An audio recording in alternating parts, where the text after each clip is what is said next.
Desde RCM, Radiamos Collado Mediano, bienvenidos y bienvenidas a un nuevo programa en esta casa. El programa es Llueve sobre mojado, que pretende reflejar la situación de la sanidad pública en la Comunidad de Madrid.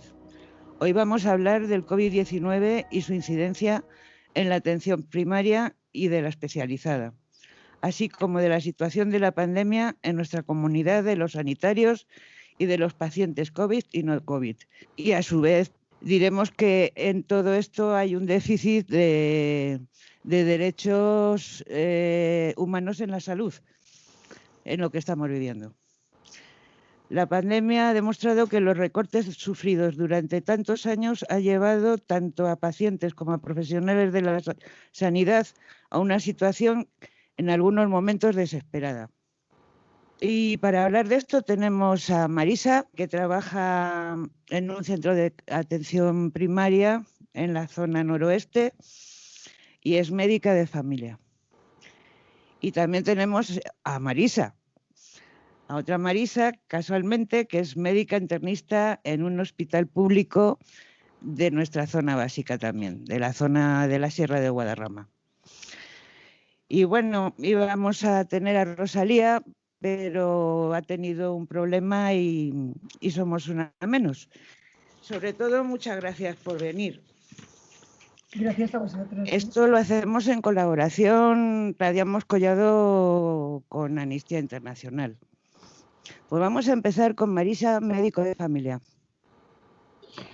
Pues define, porque es muy importante, qué es la atención primaria y qué representa en el sistema o para el sistema de salud. Muchas gracias a vosotras por invitarnos, por darnos voz esta tarde. Bueno, en relación a la pregunta que me has hecho, por la atención primaria es la puerta de entrada al sistema público de salud. Representa el primer nivel de contacto de los individuos, de la familia, la comunidad con el sistema nacional. Y en la declaración de Alma-Ata de la OMS, el 12 de septiembre de 1978, en la Conferencia Internacional de Atención Primaria, ya se instaba a los gobiernos a una acción urgente para proteger y promover la salud de todas las personas del mundo. En la definición de Alma-Ata, que es la mejor de atención primaria, es la asistencia sanitaria esencial, accesible a todos los individuos y familias de la comunidad a través de medios aceptables para ellos, con plena participación y un costo asequible para la comunidad y para el país. Dentro de ella se marcan acciones tan ricas como salud pública, acciones de prevención, diagnóstico, curación, rehabilitación, con plena participación de los individuos, de la familia y de la comunidad, y con un espíritu de autorresponsabilidad. Y todo esto trabajando en un equipo interdisciplinar, ¿vale? Con muchos miembros diferentes en cada equipo, como veremos luego, y en coordinación, muy importante, en coordinación con la atención especializada. Está demostrado que aquellos países que tienen una atención primaria bien dotada y de calidad presentan unos mejores índices de salud. Reparten los recursos disponibles de una forma más equitativa entre la población y sus sistemas sanitarios son mucho más eficientes. Dicho lo cual, tenemos que recordar que el gasto público en atención primaria en España recoge servicios como medicina de familia, pediatría, enfermería, personal sanitario y no sanitario, auxiliar de clínica, realmente incluso formación de los médicos especialistas residentes de familia, servicios de urgencia, atención continuada, la extracción de muestras, la extracción periférica y el traslado de esas muestras, los métodos de diagnóstico, que ahora incluso contamos con ecógrafos en los centros de salud, la salud bucodental, salud mental, fisioterapia, el trabajo sociosanitario y las actividades preventivas según el sexo y la edad, los screenings de cáncer de colon, de mama, de cervix, de próstata, junto con educación sanitaria y la realización de curas y cirugía menor. Visto esto, ¿qué más se puede pedir? Bueno, el problema empieza, os voy a dar unos poquitos datos, muy pocos, voy a intentar que sea muy poco, ¿vale? Pero para hacernos una idea. El problema empieza en el 2012, cuando se implanta un Real Decreto, el 16/2012, que limita a tipos de personas a poder acceder a la asistencia sanitaria a través del Sistema Nacional de Salud. O sea, migrantes en situación irregular que están atendiendo a nuestros mayores, a nuestros niños, y que de repente se les dice que ya no aparecen en el sistema. No sabéis lo que pudimos sufrir durante los 6 años que ha estado implantado, y ya sabéis que en el 18 ha empezado a realmente bajar, o sea, volver a la normalidad, ¿no? Además, nos dice la realidad, que luego va a profundizar mucho más Marisa, mi compañera, que en la última década, del 2009 al 2018, nuestra riqueza en España ha aumentado. De hecho, pues el Producto Interior Bruto ha subido un 8,6%, y ahí nuestra sorpresa cuando el gasto en sanidad pública ha bajado un 11%, pero ya lo que es flagrante es que ha sido atención primaria la más maltratada, disminuyendo su presupuesto en un 13%. Sin embargo, llama la atención que se ha incrementado en un 16% el gasto sanitario en sanidad privada, ¿no? España es que se encuentra además por debajo del gasto sanitario en relación a países de la Unión. Entonces nos sentimos los grandes olvidados, siendo que el 85% de los problemas de salud habitualmente se atienden y se solucionan en atención primaria. 2 datos más. En España, en el 2017, por cada 1.000 habitantes, el ratio por médico es de 0,77 médico. Sin embargo, en países como Portugal, nuestro país vecino, existe 2,63 médicos por habitante. En Francia, 1,42. En fin, y en relación a enfermería, pues a nivel estatal tocamos por cada 1.000 habitantes a 0,66 y en la Comunidad de Madrid a 0,51, ¿vale? A medio enfermero o enfermera. Entonces, bueno, pues eso, que vemos que realmente hay un gasto sanitario público en atención primaria en la Comunidad de Madrid que ha sufrido un retroceso, que no hemos recuperado, ¿vale? Y que en salud pública es impresionante. O sea, ha pasado de 97.142 en 2009 a 67.000. O sea, casi se ha reducido en un 40%. O sea, que es que ha habido una bajada deliberada, creemos nosotros, porque esta opinión que os remito es de un montón de asociaciones, compañeros, que está respaldada del Colegio de Médicos. O sea, es una bajada deliberada en presupuestos en el gasto sanitario público a nivel nacional y a nivel de nuestra Comunidad de Madrid. De acuerdo. Bueno, y después de todo esto, ver la importancia de lo que representa la atención primaria y todo lo que debería de cubrir, si las cosas fueran de otra manera, ¿en qué situación se encuentran los centros de salud y los trabajadores en la Sierra Noroeste en estos momentos? Pues te agradezco esta pregunta porque me falta el aire solo de intentar responderla.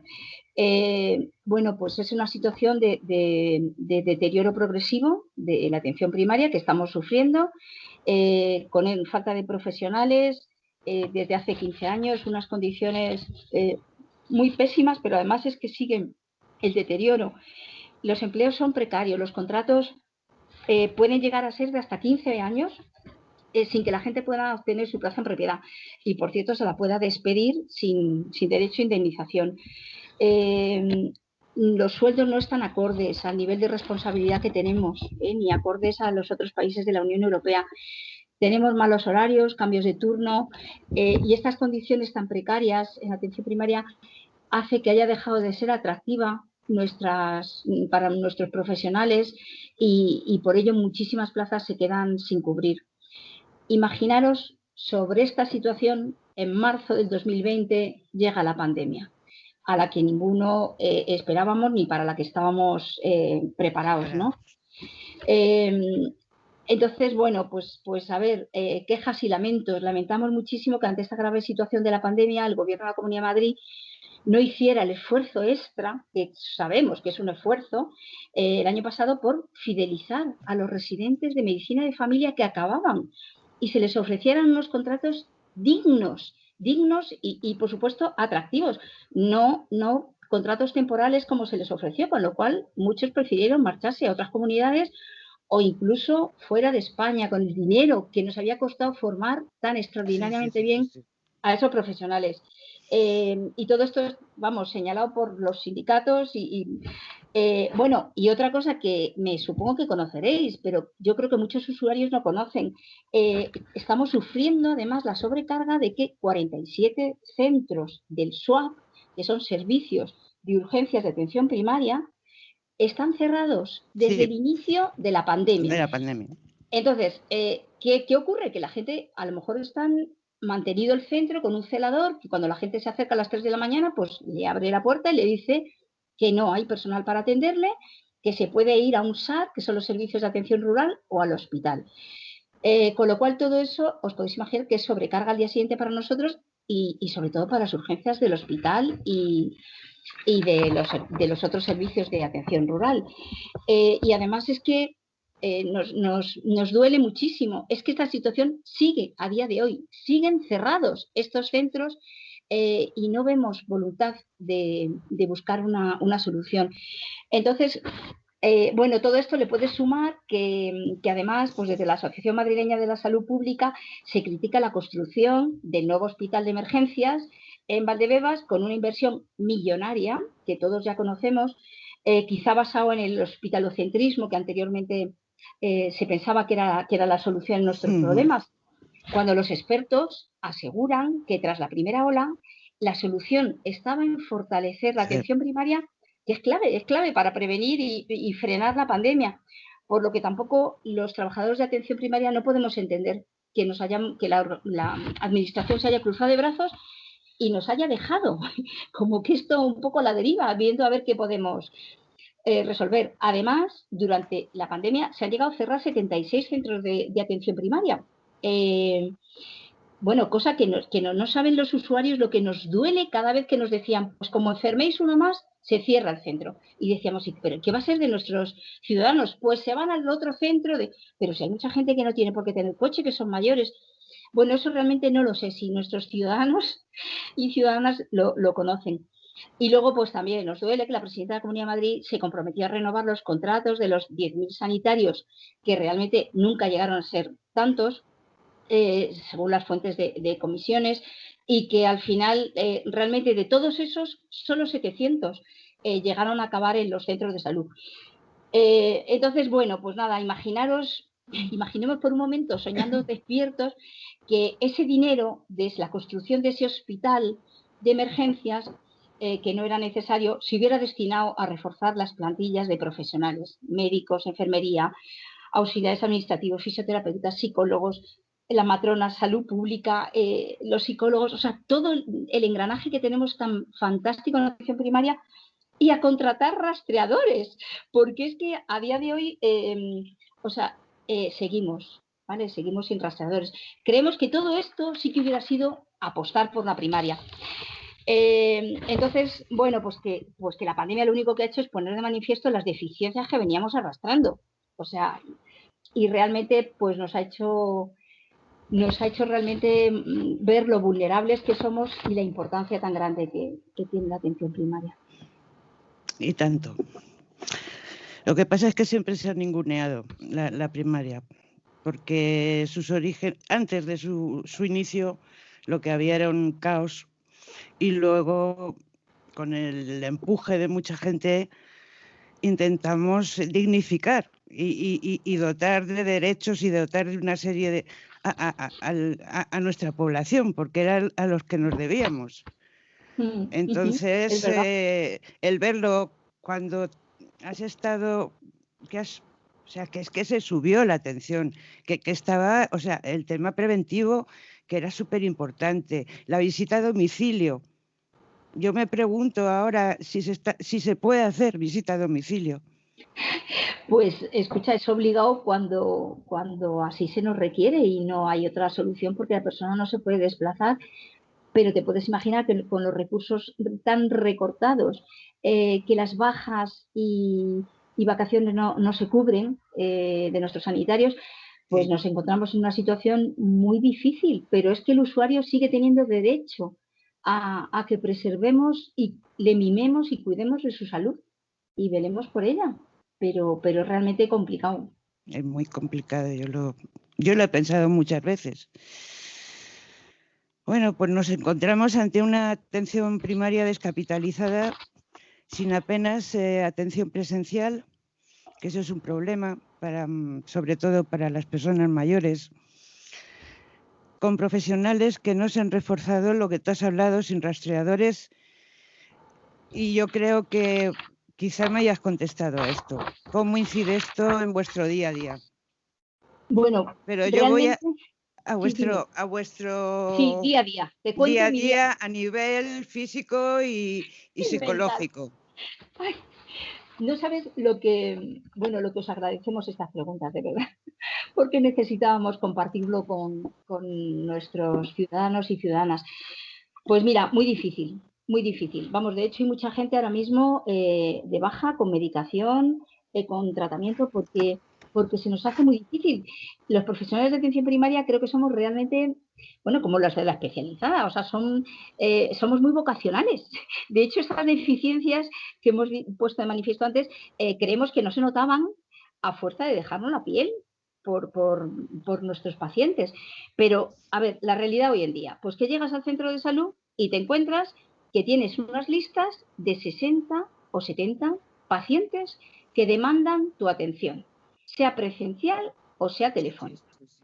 Eh, Vienen incluso al centro de salud todos enfadados y yo os lo digo que es que lo comparto porque me siento usuaria también, me siento paciente. Lo comparto, o sea, vienen enfadados porque es que no se les ha cogido el teléfono. No se coge y además se cuelga. Y además ellos son tan importantes como los que tienen el virus y tal. Y yo es que les digo que tienen toda la razón del mundo. De hecho, les digo, oye, pues poner una queja para que esto realmente se quede reflejado, el malestar, y se busque una solución. Y es que os cuento lo que pasa. O sea, tú realmente llamas al centro de salud, el centro de salud, como está comunicando, bueno, además os cuento una cosa, al inicio de la pandemia no existían líneas telefónicas, o sea, se basó todo en la atención telefónica, pero no existían líneas capaces de soportar la presión. En cuanto llevamos 10 minutos trabajando, ya era imposible. O sea, si ya hablaba la trabajadora social con un enfermo, no podías trabajar tú o no podías recibir llamadas de la administración. Entonces, bueno, trabajábamos desde nuestros propios móviles, que todos entendíamos que aunque eran para nuestras familias, bueno, pues los pusimos a disposición de los usuarios.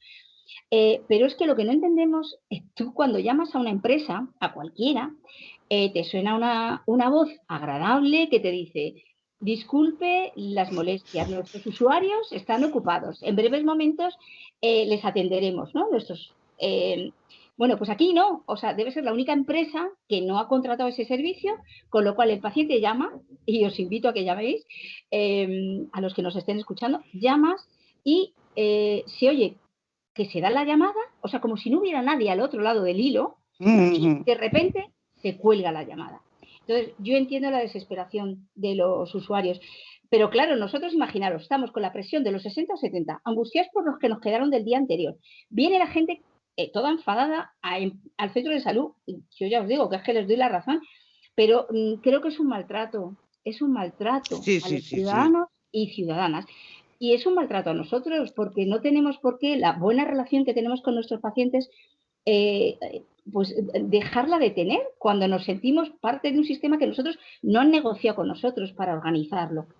Entonces, bueno, pues lo que os contaba además, no tenemos rastreadores. O sea, imaginaros la tercera ola. La tercera ola es que llegas y tienes familias enteras. O sea, la tasa de ataque del 100% de la cepa británica, pues es que ha llegado y de repente empezaba a llamabas a una familia y no creáis que la llamada eran 5 o 7 minutos que puedes tener por llamada. No, podías estar con esa familia 15 o 20 minutos porque están angustiados por su situación económica, porque están angustiados cuando les propones darle la baja, porque se encuentran enfermos y desprotegidos, creen que lo del teléfono, que no te pueden ver. De todas maneras, seguimos, a pesar de todo, con atención presencial, ¿vale? Eso queremos dejarlo muy claro. Pero de cualquier manera, nos parece que realmente hasta para nosotros nos sobrepasa, porque es que tú llamas y es investigar la persona que está enferma, pero es que además tienes que rastrear entre todos los contactos, explicarle en qué consiste el aislamiento y explicarle que aunque sea autónomo y diga que no puede dejar de trabajar, que tiene que hacerlo por responsabilidad con el resto de la ciudadanía, que esto no lo paramos unos pocos que o lo paramos entre todos o que es imposible. Pero es que nos cuentan problemas de todo, que son problemas sociales. Hablamos a continuación con la trabajadora y le trasladamos lo que nosotros podemos creer que pueden ayudar, pero nos falta el aire. Os aseguro, cuando acabamos las consultas, es como si viéramos todos los problemas que nos han transmitido los pacientes, los tenemos. O sea, los tenemos, nos falta el aire, nos duele la cabeza, tenemos malestar y es muy difícil. Tenemos que mantenernos bien porque tenemos que seguir velando por su salud. Entonces, bueno, que realmente que estamos bien, trabajamos más horas y la sensación que tenemos es que no estamos satisfechos porque no lo hacemos como querríamos hacerlo. Y además os digo una cosa, todo eso yo creo que, me lo decían unos compañeros, sin explicar a la población por parte de la administración, sin explicarles las condiciones reales en las que estamos trabajando, sino que permiten que perciban como mala atención lo que es una mala gestión. Efectivamente. Entonces, bueno, pues que nos preocupa muchísimo. No me extraña si es una de lo que más estaba escuchando por parte de los sanitarios, o sea, pues eso que han perdido, o sea, de no saber si sus pacientes siguen, si no siguen, cómo están, si están dejándose por el camino, o sea, eso es una carga en el día a día muy importante, o sea, eso tiene que pesar muchísimo. Yo recuerdo a veces que, bueno, pues se podía morir el abuelito o la señora que conocíamos que tenía tal cosa y para nosotros, o sea, para el equipo era un trayazo, o sea, caramba, se nos ha muerto, o sea, y estamos aceptando, que a mí eso es una de las cosas, y lo digo porque me parece impresionante, o sea, cómo estamos aceptando que se vaya muriendo como mínimo 500 personas todos los días. Y son 500 personas, que eso es una barbaridad. O sea, que hay un exceso de mortalidad comparado, que es bestial, que casi va a llegar a los 100.000 dentro de poco. O sea, por favor, hay que pensar en todas esas vidas que se han llegado, que muchas son... Un porcentaje es de sanitarios, o sea, de sanitarios tanto en la primaria como en la secundaria. Sí. Es raro que no conozcamos a ningún compañero de una época que te haya llegado la noticia de, pues es que se ha acabado. Y claro, es un dolor, que eso yo no sé cómo no se percibe, o sea, quizá porque no se ha querido que se percibiera. O sea, yo no te digo hacer aquí un melodrama, pero aquí ha muerto mucha gente, hay personas que se han contagiado, que se han quedado con secuelas, que eso hay que solucionarlo, que la sanidad tiene que tener el espacio para atender a esas personas que se han quedado con problemas y que así de esta manera no se va a ningún sitio. Sí, sí. No, has tocado un montón de temas. Os has tocado porque es verdad que nos encantaría seguir el contacto con nuestros pacientes. No sabéis la inmensa alegría que el que les dediques 5 minutos a llamarles cuando están ingresados en el hospital les puede llenar el tener que su médico no se ha olvidado de ellos o su médica. Pero es que muchas veces no sabemos. Hasta hace muy poco, o sea, realmente no tenemos conexión con todos los hospitales, con lo cual tampoco podemos ver los informes de cómo está su situación o si han fallecido. Nos llegan los nuevos contactos COVID, pues para que realmente veamos las PCR positivas, llamemos a las familias y hagamos todo el seguimiento que tenía que estar haciendo salud pública y donde no puede llegar la salud pública porque están trabajando 12 horas y no dan abasto. O sea que es una situación muy complicada y es verdad que se ha convertido en cifras. O sea, la sensación te da que pones la tele y anda, mira, hoy parece que un poco menos. Pues mira, parece que ya estamos bajando la tercera ola. Oye, pues, pero ¿cómo? Si cada dato de esos es una familia entera. Es una vida con toda su riqueza. Bueno, y ya no hablemos. Yo creo que luego mi compañera Marisa va a hablar de las residencias, pero es una tristeza inmensa pensar en los mayores que hemos perdido. Eso es un shock auténtico, pero bueno. Bueno, estamos en la Sierra Noroeste, Villalba y numerosas poblaciones han presentado unas tasas súper elevadas parece ser que la variante británica, como tú has dicho, ha acampado a sus anchas y, por ejemplo, en la zona básica de Sierra de Guadarrama, en Collado Villalba, se presentan colas infinitas para cualquier tipo de atención, porque se han contagiado los sanitarios tanto en este centro como en otro centro de Villalba. Con lo cual, están los dos semicerrados. Y la atención es... No puedes llegar, o sea, no es accesible, que es una de las primeras cosas que debe de tener una atención sanitaria, o sea, la accesibilidad. Sí, que es lo que caracterizaba la atención primaria. Efectivamente.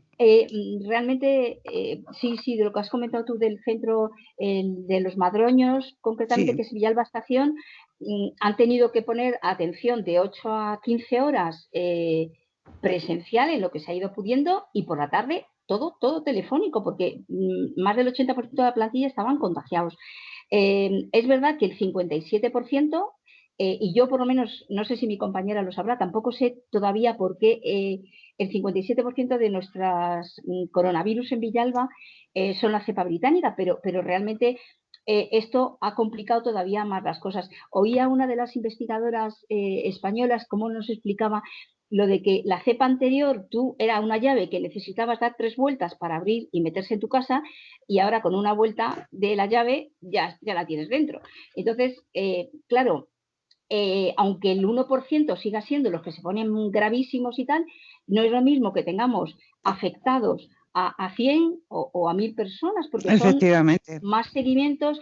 Para nosotros es una angustia, además, ir viendo que en la segunda semana no hagan la neumonía, o sea, estar muy pendiente de ellos, avisarles mucho los síntomas de alarma, porque algunos se tuercen y queremos estar ahí pendientes. Entonces, una locura. Imaginaros, Villalba sigue siendo ahora mismo, parece ser que sigue siendo, está en la cresta de la ola, de cualquier manera, de toda la Comunidad de Madrid, que tiene 1.042 casos por 100.000 habitantes. La Comunidad de Madrid parece que ahora tiene 547 y con esto les ha parecido suficiente para bajar las expectativas y relajar todas las restricciones de hostelería o tal, cuando yo creo que la población debería saber que ahora mismo por debajo de Melilla es la comunidad más afectada de toda España, ¿vale? O sea, que no en balde la relajación de las medidas, y que realmente por encima de 250 casos por 100.000 habitantes, ya la OMS y el Ministerio de Sanidad avisa que es una situación para tomar todas las medidas y todas las restricciones. Entonces, bueno, que no podemos entenderlo. Mira, yo echo mucho de menos, ahora en esta ola, parece que los de 15 a 24 años son los más afectados. O sea, ¿cómo no hemos podido llegar a esta gente para poderles explicar bien qué es lo que hemos... O sea, no lo hemos hecho bien, porque si no ellos tendrían que estar pensando en la salud de sus padres, de sus abuelos, de sus abuelas, y no, bueno, pues estando muchos de ellos de fiesta en fiesta, que no la mayoría, pero que sepamos que sí que es el grupo de edad más afectado. Entonces, vivimos en una zona ahora mismo donde no nos hemos, seguimos dentro del problema, ¿eh? O sea que... Sí.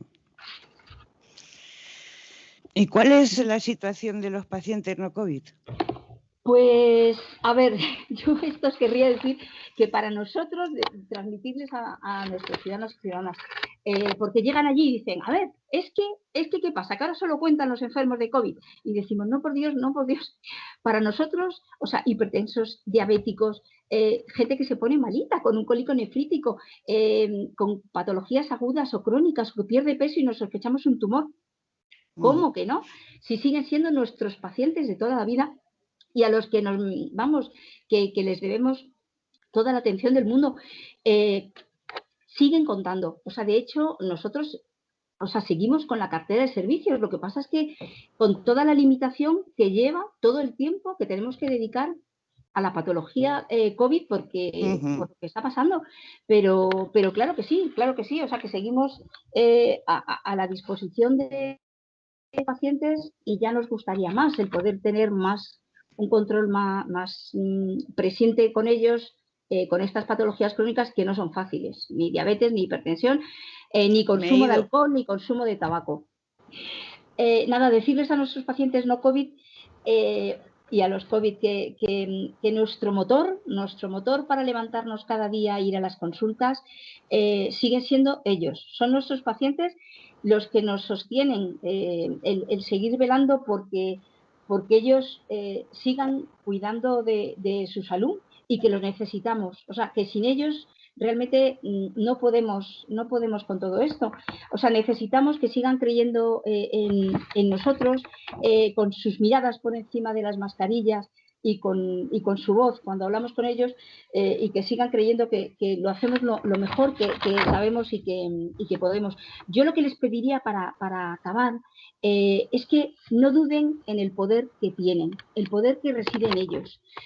Los sanitarios nos podemos pasar el tiempo pidiendo recursos. Los políticos se pueden pasar el tiempo diciendo que sí, que lo vamos a tener. Pero el poder reside en ellos. Cada ciudadano y ciudadana es un voto. Y los políticos eso lo tienen muy en cuenta. Entonces, yo lo que pediría es que sean conscientes, o sea, que estén informados del peso que tiene la atención primaria para sus vidas, para sus familias y su bienestar. Que sean conscientes del deterioro y que sean conscientes del poder que tienen. Mirad, yo creo que la sanidad nunca puede ser algo rentable, la sanidad pública, no. ¿Vale? Ni lo podemos pretender en absoluto. Tenemos que ser capaces de invertir en ella lo que se merece, porque esa rentabilidad se traducirá en salud en los ciudadanos y será una rentabilidad realmente económica. Y en felicidad, ¿vale?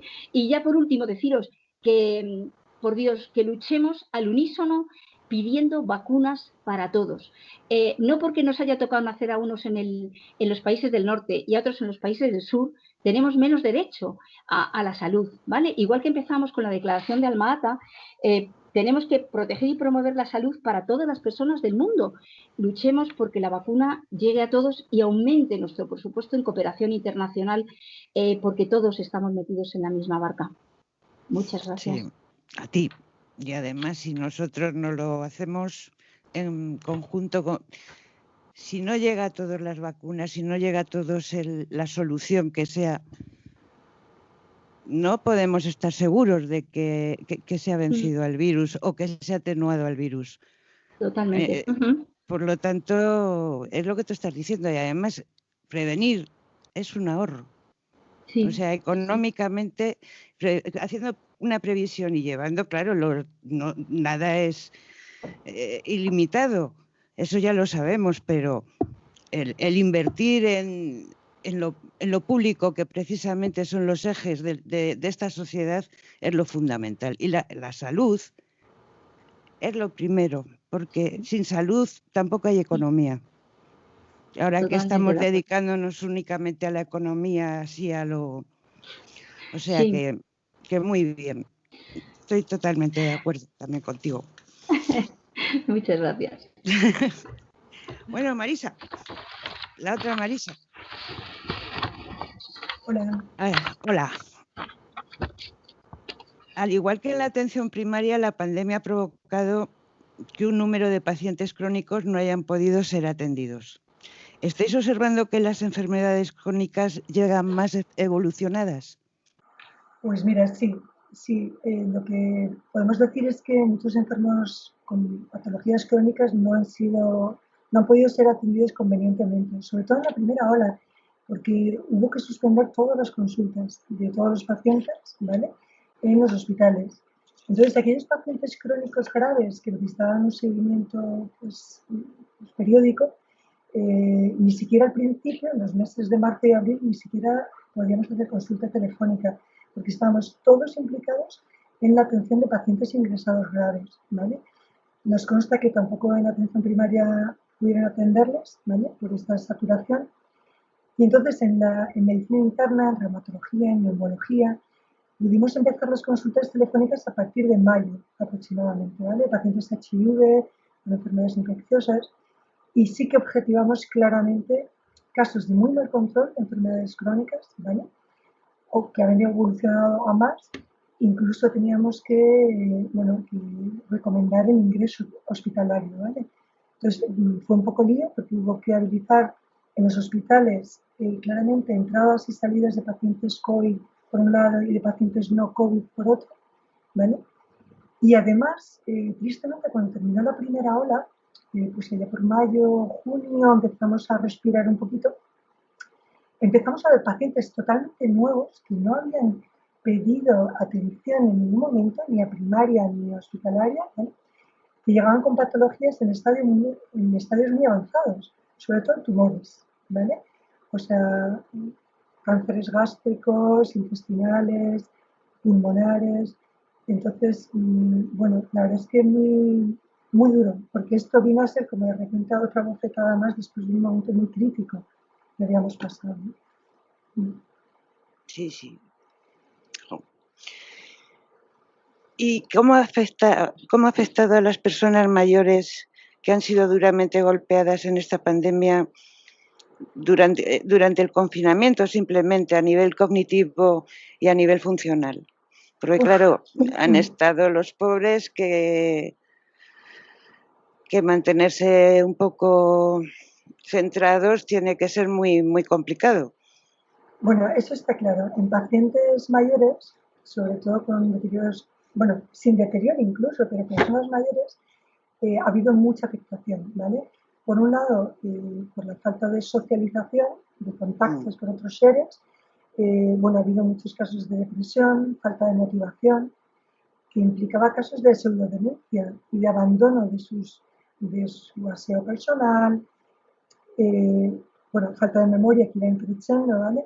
Y esto, bueno, pues ha traído también pérdida de movilidad, pérdida de funcionalidad, pues dejar de asearse, de vestirse, dejar de relacionarse también, incluso problemas del habla, ¿vale? Y desde luego mucho más riesgo de caídas con fracturas de cadera. Eso por un lado, ¿no? En las personas mayores, pero me gustaría contaros también lo que ha supuesto esta falta de socialización a todos los niveles, si os parece bien, ¿no? Porque, bueno, en las personas mayores está claro, ¿no? Pero en todos los pacientes familiares que han vivido, sobre todo la primera ola, ¿vale? Se ha vivido un síndrome postraumático muy serio. En los profesionales también, ¿no? Os recuerdo que el trastorno de estrés postraumático es una enfermedad de salud mental que se desencadena por una situación aterradora, ¿vale? Que normalmente has experimentado, pero que puedes haber presenciado, ¿no? Por su familiar, por ejemplo. Entonces, los síntomas pueden incluir que revives lo mismo que has vivido, ¿no? Como que lo vives continuamente a nivel mental, pesadillas, angustia grave e incluso pensamientos incontrolables, ¿no? Bueno, pues esto hemos vivido mucho, esto también entre los profesionales, o sea, familiares, pacientes y profesionales, ¿no? Personas que al ser afectadas, por ejemplo, fueron de baja y un pánico a volver a trabajar, ¿vale? Situaciones de falta de control. O sea que si somos pocos trabajadores, como decía la compañera Melissa, ¿no?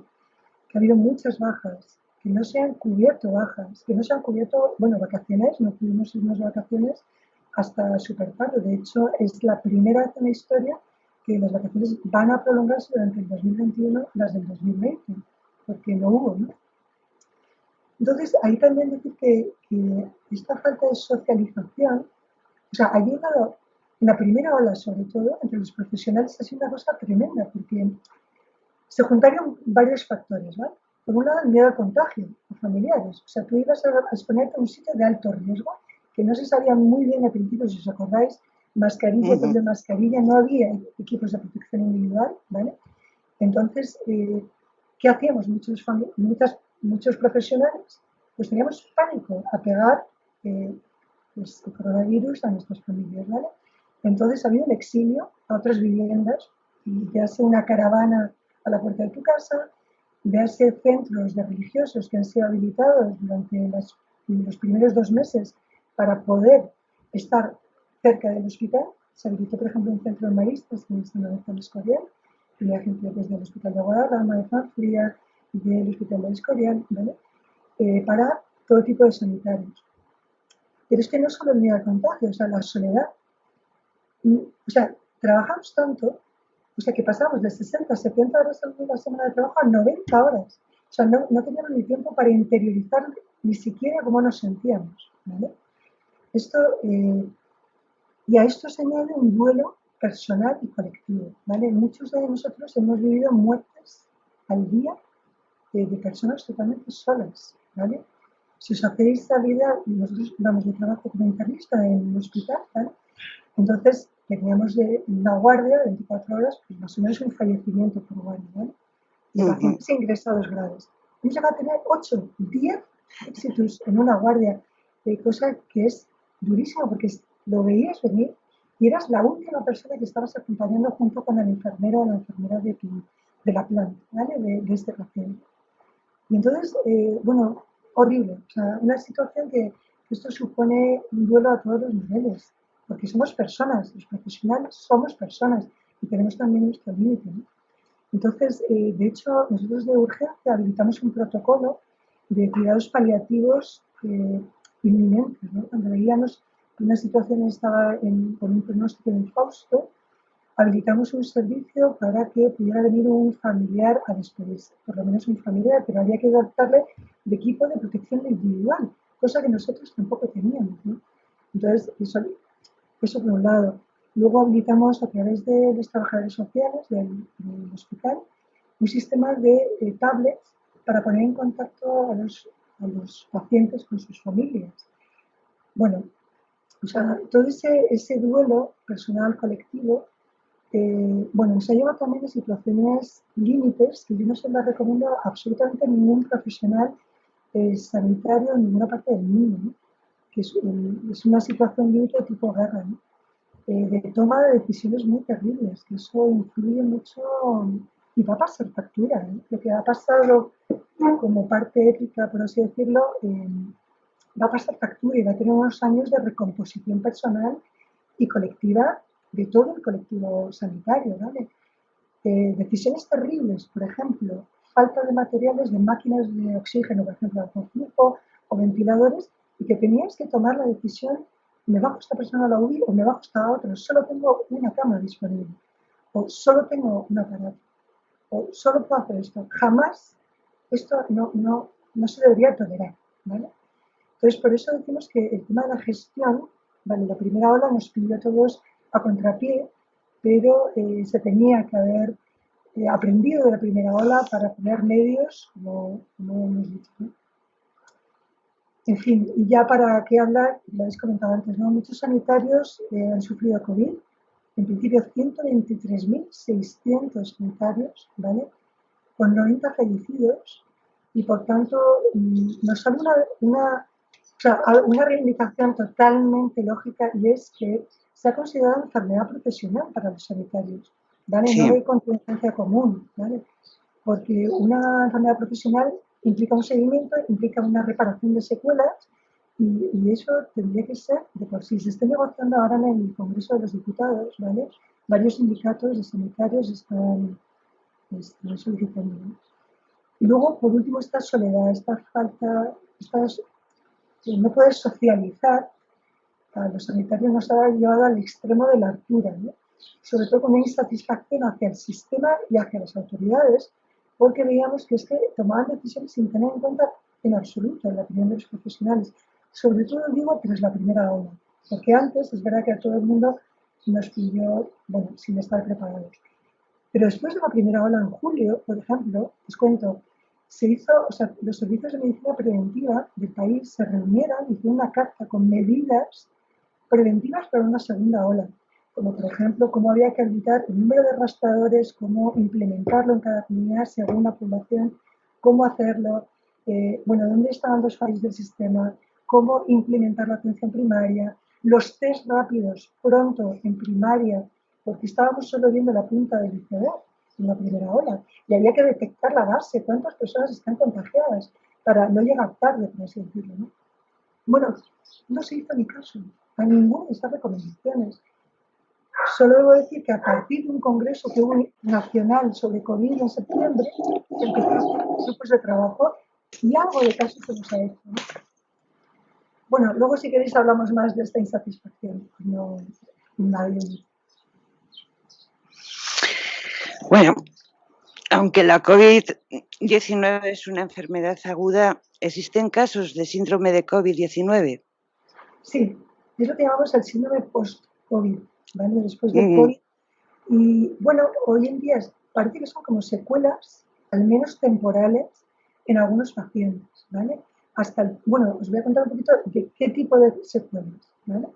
Algunas son propias de la enfermedad de COVID, ¿vale? Como pueden ser las generales, que es un cansancio extremo, ¿vale? A veces invalidante, sensación distérmica, como que tienes temperatura, ¿no? Una sensación de fiebre, pérdida de peso, falta de apetito, sudoración, escalofríos, pero luego lo más serio es que hay secuelas de tipo respiratorio, ¿vale? ¿Cuánto tiempo duran? No se sabe. Se ha visto que en pacientes graves, o sea, que han estado graves, pueden durar de 3 a 6 meses, lo que estamos viendo, ¿vale? Entonces, sobre todo son de tipo respiratorio, como es ahogo, que nosotros llamamos disnea, como pitos en el pecho con constricción pulmonar, también que se desaturen bruscamente, o sea, falta de oxígeno, expectoración continua que antes no tenían, una tos crónica, pero no solo eso, sino hay fenómenos de trombos, ¿vale? Sobre todo en venas, tanto a nivel de piernas, en varices, ¿vale? Pero aún sin haber tenido varices previas, como también trombos en pulmones, que es lo que llamamos una enfermedad tromboembólica post-COVID, ¿vale? Durante el COVID, pero también a veces después. También, bueno, hay muchos casos de pérdida de gusto y de olfato, que ya sabéis que se puede quedar crónica, pero no solo eso, sino que afecta a varios órganos, ¿no? Desde síntomas digestivos, cardíacos que pueden quedar después, muchos dolores musculares y articulares, problemas neurológicos, de cefaleas continuas, bueno, a todos los niveles. Es por ello que estamos bastante preocupados, tanto en atención primaria como en hospitalaria, para intentar hacer un seguimiento acorde a los pacientes que más riesgo de esas secuelas tienen. Entonces, bueno, hemos intentado hacer como unos protocolos de quiénes son las personas de bajo riesgo, moderado riesgo y alto riesgo después de COVID, ¿vale? Que tiene que ver con la edad, tiene que ver con sus factores previos y tiene que ver con cómo, si han estado hospitalizados o no, si han tenido una neumonía grave o no, en base a unos parámetros. Y entonces se hace un seguimiento muy extenso, se intenta en los hospitales a quienes están en alto riesgo. Y en cambio, en riesgo bajo y moderado, en atención primaria. Lo que pasa es que, como bien ha comentado mi compañera, seguimos con un estado pues, de saturación y que a veces solo se puede hacer un seguimiento telefónico y a veces hay que hacerlo presencial y esto es muy complicado, ¿no? O sea que sí, que hay un síndrome que existe. Claro. Durante todo este tiempo, bueno, aparte de no cubrir, de no de tener menos plantilla prácticamente que los mínimos que ya existían antes, los sanitarios han visto cambios a nivel contractual con un aumento de la precariedad laboral. Pues sí, os cuento. A ver, lo que hay que saber es que esto ha sido como ya la gota que colma el vaso en cuanto a la situación contractual. O sea, los contratos de los profesionales ya de por sí eran muy malos en general, ¿vale? Ahora os voy a contar sobre qué base estábamos, ¿no? Y es que la base es que las plantillas de los hospitales, sobre todo de los profesionales de hospitales, en este caso primero voy a hablar de médicos porque lo conozco mejor, ¿vale? Han sido trabajos, o sea, plantillas de, por ejemplo, medicina interna, el 70% eventuales o interinos. Pero es que esto desde hace 20 años. O sea, no solo es mi caso, es el de muchísimos compañeros. Sí. Durante 20, 25, 30 años no has podido optar a tu plaza. Normalmente en hospitalarios salen las convocatorias cada 15, 20 años, 25 años. ¿Vale? Entonces, ¿qué está ocurriendo? Que las plantillas, el 70% de muchas plantillas son eventuales, interinas, no tienen puesta en propiedad, aunque estén ocupando puestos estructurales, es decir, puestos de jubilación, por ejemplo, son puestos estructurales y se cubren como algo totalmente, como si fuera transitorio. Esto llega al colmo en las urgencias. Los servicios de urgencias, el 90% son contratos eventuales o temporales. Y esa es la base sobre la que ya nos movíamos en los últimos 20 años. ¿Qué ha ocurrido? Que en los últimos 10, con la desinversión que ha comentado Marisa antes, la falta de inversión, el recortar en recursos humanos, está haciendo que eso, o sea, no salgan oposiciones. Entonces, la cosa es todavía mucho más grave, ¿vale? Esto por un lado. Entonces, pedimos que se convoquen oposiciones, ¿vale? A nivel de atención primaria han salido más frecuentemente, cada 2, 4 años, cuando se han tardado. Si no digo mal, Marisa. Sí, perfecto. Pero hospitalaria, como os digo, es una cosa tremenda. Entonces, eso por un lado, pero por otro lado, son trabajos, como os decía antes, 60, 70 horas estamos haciendo a la semana de forma habitual, que han pasado 80, 90 durante las olas, los momentos críticos. ¿Por qué es eso? Porque nos dicen que nuestra jornada es de 37 horas y media, pero es que no cuentan las guardias, ¿vale? No cuentan en ese cómputo las guardias que son obligatorias hasta los 55 años. No se pagan las horas de guardia como horas extras, se pagan como un pequeño suplemento que es de risa. O sea, yo lo comento y un bombero del grupo profesional B cobra el doble que un médico de grupo profesional A, ¿vale? O sea, es una situación absolutamente dantesca, que esto se está manteniendo de forma sistemática. Hasta el punto es que el Tribunal Superior de Justicia Europeo ya dio un toque de atención con una sanción inminente a la Administración española como no regularizara la situación de miles de empleados no solo de sanidad, sino del sistema público en educación, en justicia, en seguridad, porque hay muchísimos eventuales interinos que no ven nunca su plaza que salga a concurso, ¿no? Ni que se puedan presentar. Entonces, bueno, sobre esta base, que es tremenda y la que ya no podíamos más de antemano, ahora se unen que hay contratos de refuerzo que siempre son eventuales, que son de muchas horas, ¿vale? Y además que han estado muy mal gestionados. Tanto en IFEMA, por ejemplo, como ahora lo que se ha hecho con los traslados forzosos al Hospital General. Una amenaza a que no serías recontratado en ningún momento por el SERMAS, el Servicio Madrileño de Salud, si no te incorporabas ipso facto. Además era una cuestión de si eras nombrado, tenías que ir, ¿vale? Vivas en la otra parte de la Comunidad de Madrid. Da igual, al ser área única, supuestamente. Entonces, sobre esas plantillas infradotadas y no fijas se ha unido pues este malestar y esta situación de eventualidad. Es tremendo. En fin, la presión en la asistencia hospitalaria ha provocado situaciones donde no se han valorado las capacidades de cada profesional. Me refiero. Tú mismamente has hablado del CENDAL o puede ser cualquier otro tipo de hospital donde la contratación es como es y bueno, pues puede ser que haya una enfermera o un médico. Los médicos es más difícil, pero que tengan que ser trasladados pues de estar en una planta yo qué sé, de traumatología a pasar a una UCI. Además, claro, personas muy recién terminadas y que no han tenido nunca ningún tipo o sea, que quizá ni hayan rotado en la escuela por una unidad de cuidados intensivos. Entonces, eso parece que está generando, pues claro, situaciones de a veces problemas por falta de manejo, pero que no se puede tampoco el decir, pienso yo, no sé si estaré equivocada, echarle únicamente, decir, es que no vales como sanitario, es que no vales como tal.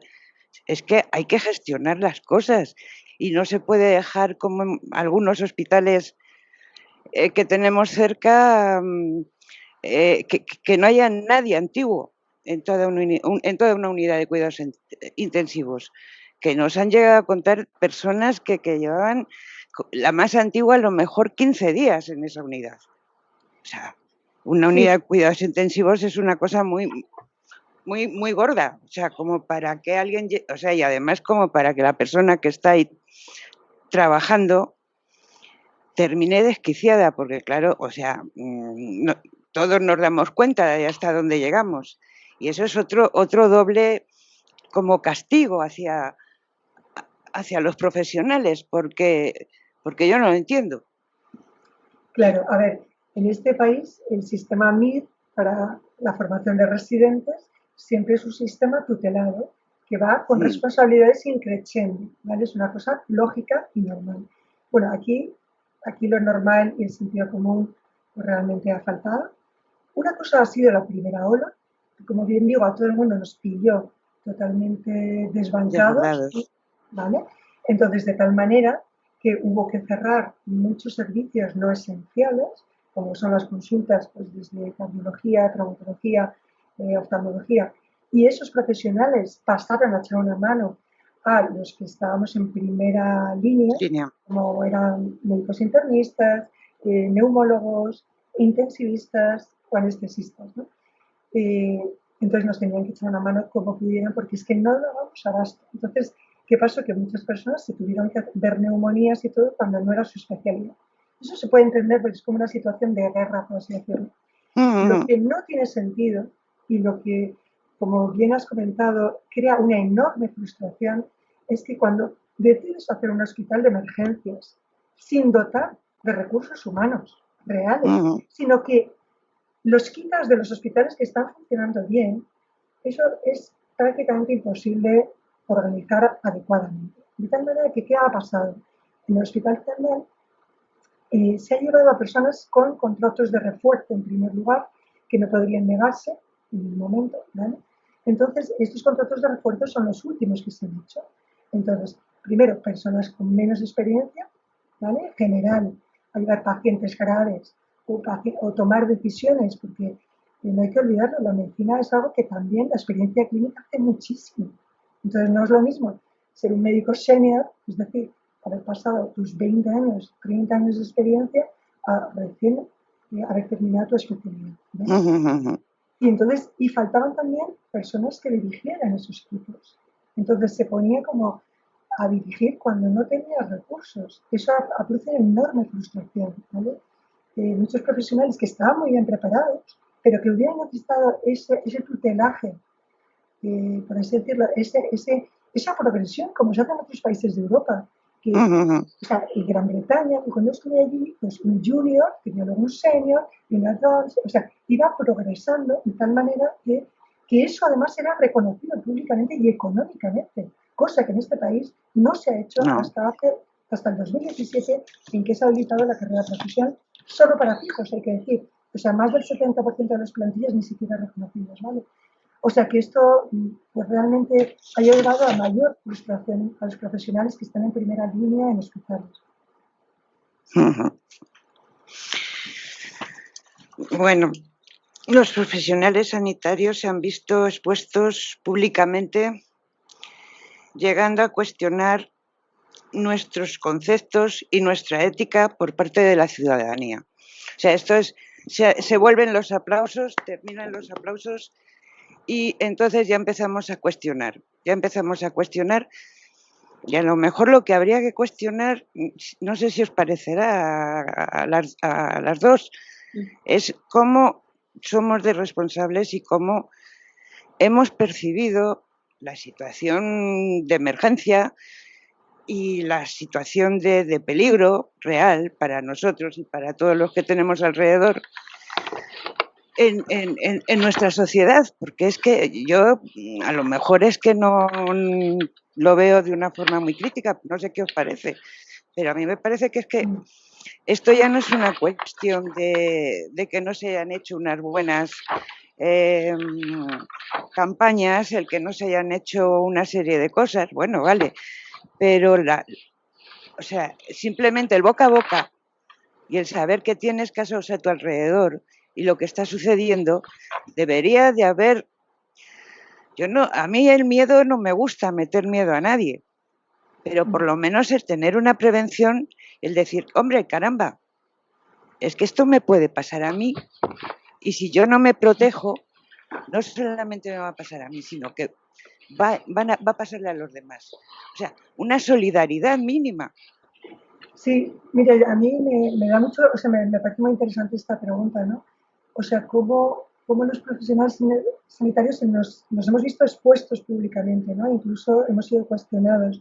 Pues yo creo que aquí ha habido dos fenómenos. A ver si este análisis os parece correcto, ¿no?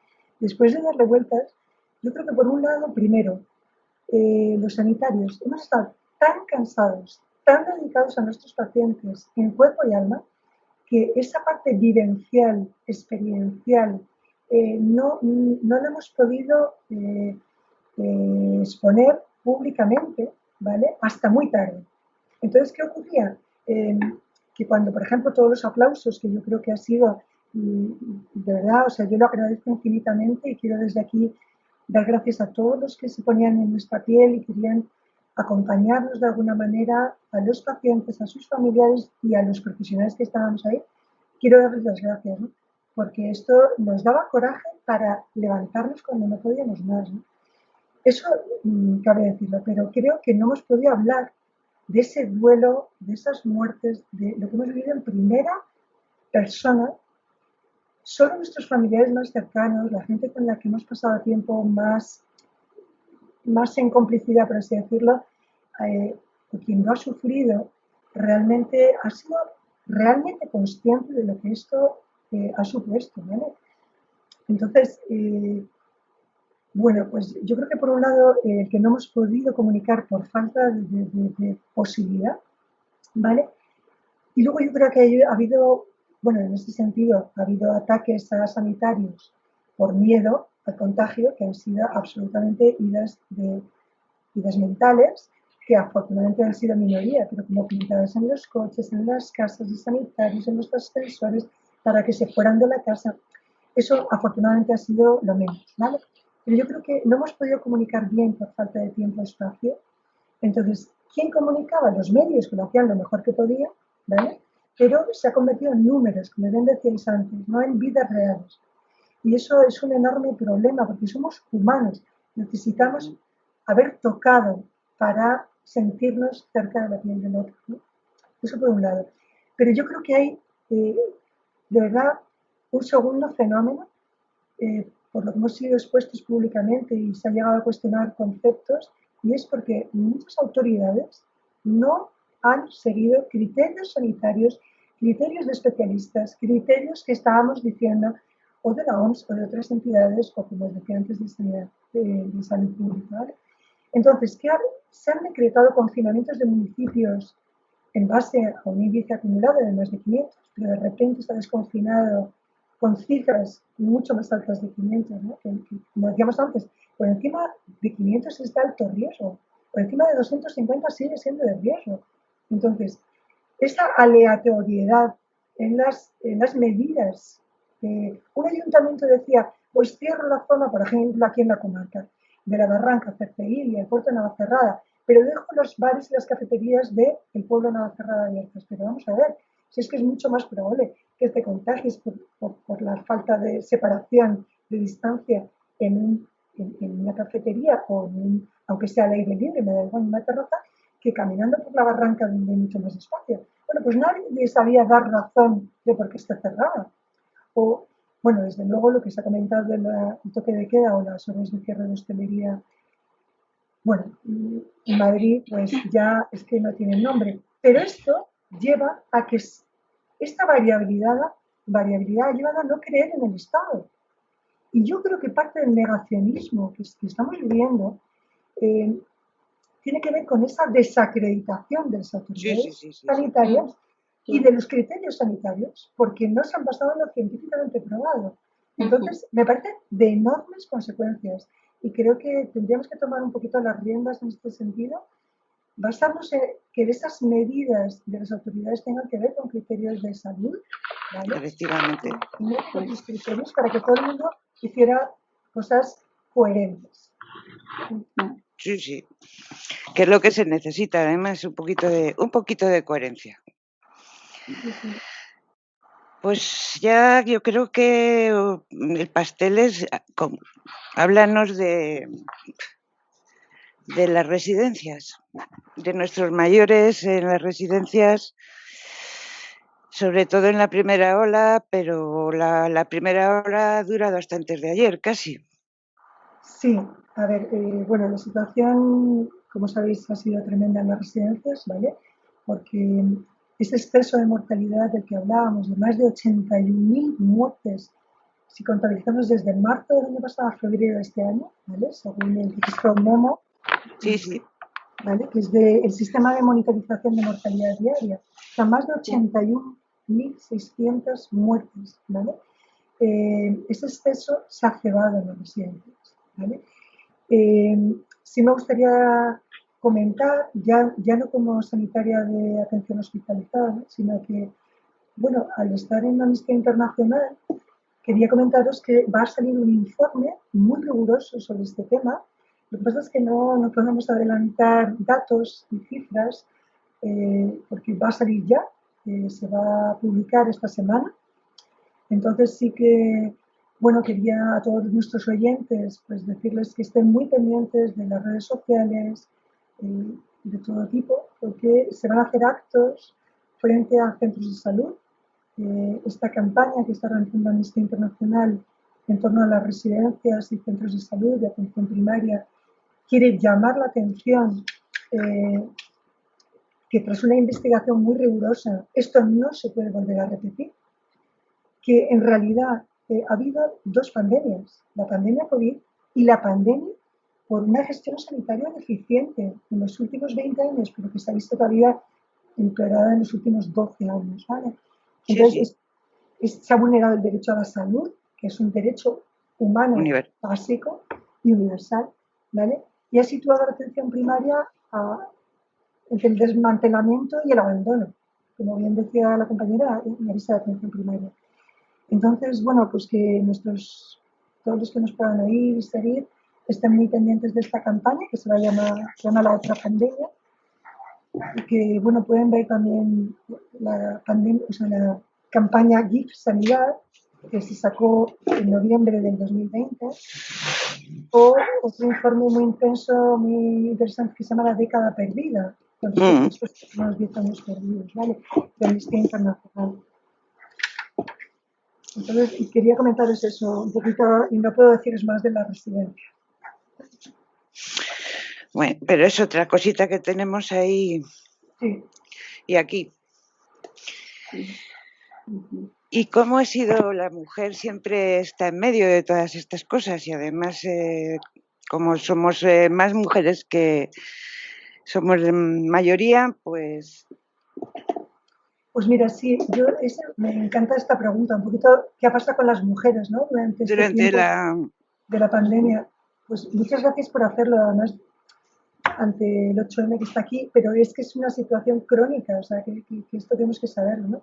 Las mujeres han sido las más afectadas yo creo que por 3 puntos, ¿vale? Uno, porque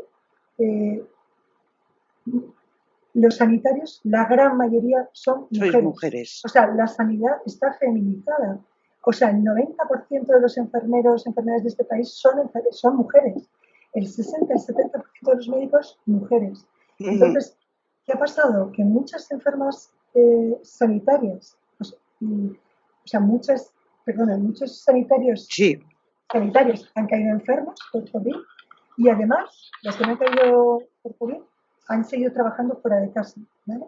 Pero esto señala el segundo factor, que es que las mujeres son el 75% de los cuidadores principales de mayores o de personas enfermas, dependientes, pero también no solo esto, sino de menores sin colegios. O sea, cuando no ha habido colegios, institutos,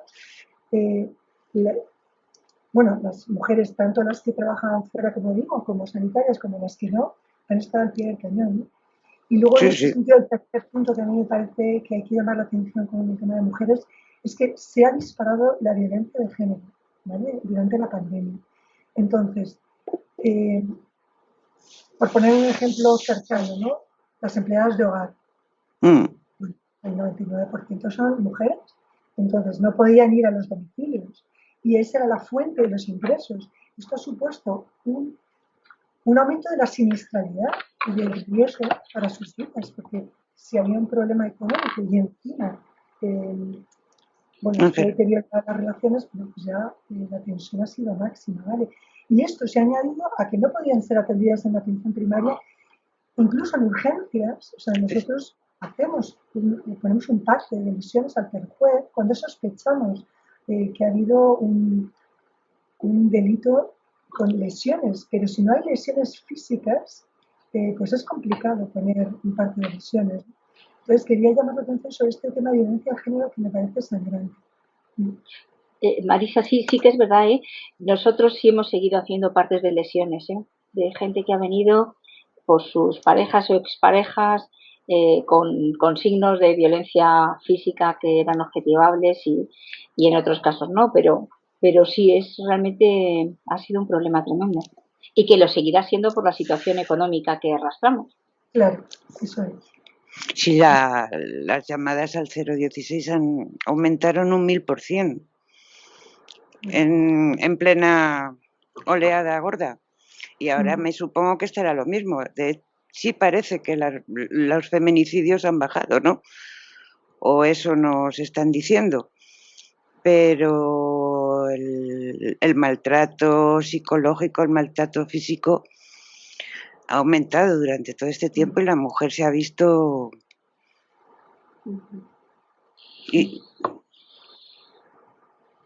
Y también el tema de las mujeres, lo has dicho tú, que no a todas las personas, aunque nuestra sanidad debería ser universal, no a todas las personas se atienden.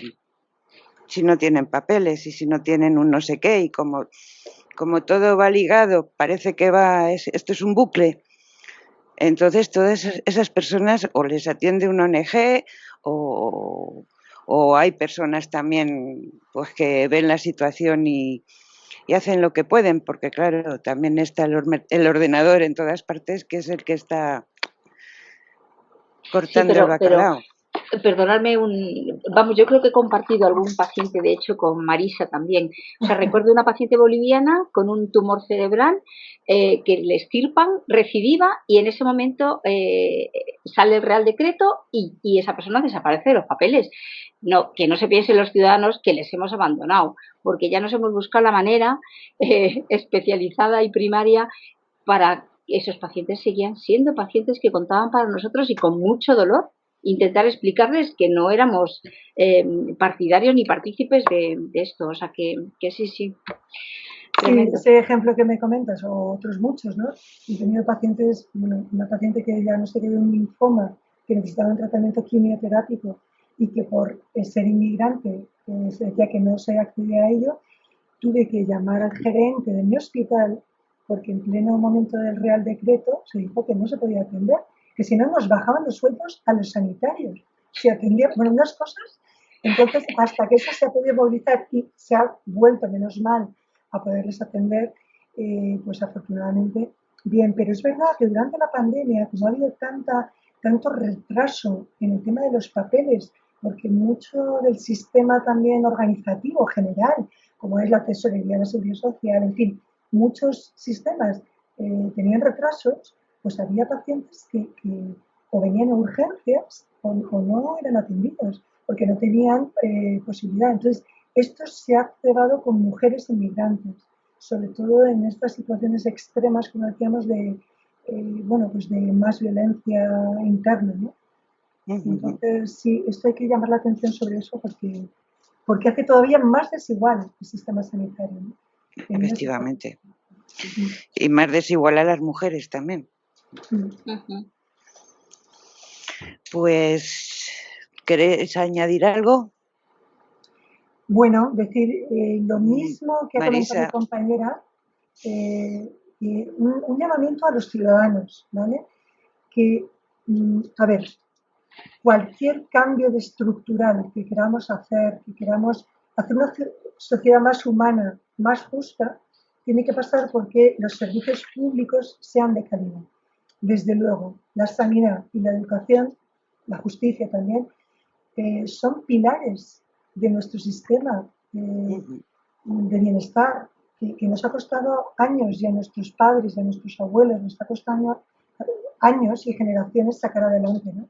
Que no podemos dar ni un paso atrás, que esto no puede ser una merma de los derechos humanos, un aumento de lo privado a expensas de lo público, porque como bien decía mi compañera, la sanidad no es un tema de rentabilidad, es un tema de calidad humana, de calidad física, de calidad vital, y que los ciudadanos lo tenemos que anteponer ante la rentabilidad económica. Entonces, un llamamiento a que cualquier cambio estructural, cualquier presión a nuestras autoridades para que hagan lo que los ciudadanos desean, tiene que ser con la implicación de los ciudadanos y que, por tanto, como usuarios de los sistemas públicos, tenemos que presionar a nuestras autoridades. Hay miles de sistemas de hacerlo, desde una firma, un manifiesto, por ejemplo, que hay muchos por internet, entonces, con muchas organizaciones, ¿vale? Desde Médicos Sin Fronteras, que está sacando un documento muy interesante para que la vacuna COVID se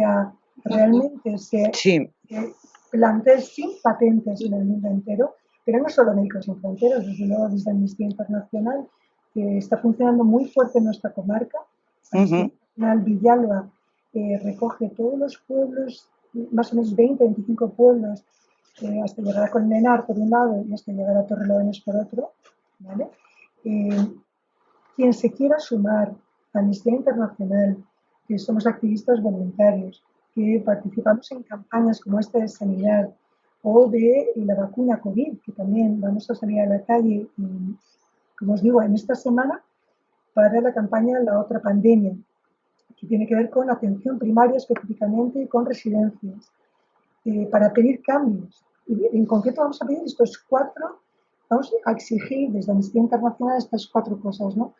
A las comunidades autónomas, reforzar las plantillas de atención primaria, ¿vale? En base a todo lo que hemos estado diciendo, hasta alcanzar la media de las ratios de profesionales de la Unión Europea, que estamos lejísimos de ello, ¿no? Sí, sí. En segundo lugar, pedimos vamos a pedir a las comunidades autónomas también que incrementen los presupuestos de toda la inversión, pero en recursos materiales y humanos, para alcanzar el porcentaje del 25% del total del gasto sanitario público debería ser para atención primaria. Eso es lo que recomienda la OMS. Como ni el 13%. Pero esto no puede ser, ¿no? Vamos a pedir una tercera cosa, que es al Ministerio de Sanidad, que define indicadores que aseguren la evaluación de la capacidad asistencial, ¿vale? Y de la atención primaria en las comunidades autónomas también. Y por último, vamos a pedir tanto al Ministerio de Sanidad como a las comunidades autónomas que se adopten reformas legislativas que aseguren también el acceso a la atención sanitaria para todas las personas, estén en situación administrativa irregular, a personas rehabilitadas legalmente en España, en fin. O sea, estos cambios políticos se harán con el concepto de la ciudadanía, si no va a ser muy complicado, ¿no? Bueno, sí. Este es mi llamamiento, que estén pendientes de las redes y que cada uno haga lo que pueda en conciencia en base a su humanidad. Efectivamente. Pues nada, bueno, chicas, algo más. Venga. Nada, deciros que lo mismo, que sois vosotros los que nos estáis escuchando, ciudadanos y ciudadanas, los que tenéis la última palabra, ¿vale?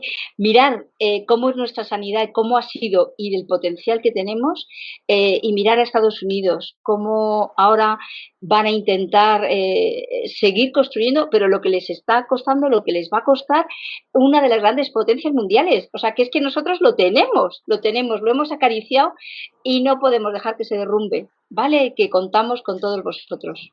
Sí, que bastantes cosas se nos han derrumbado ya. Y no puede ser. Muchas gracias, chicas. A vosotros. Gracias a vosotros. Ha sido estupendo. Y bueno, desde RCM, pues os damos un cordial saludo a nuestros oyentes también. Y bueno, pues nos seguimos viendo porque tenemos tela marinera que contar. O sea, lo que hace falta es que nos escuchen también. Porque es muy importante. Bueno, gracias y hasta la próxima.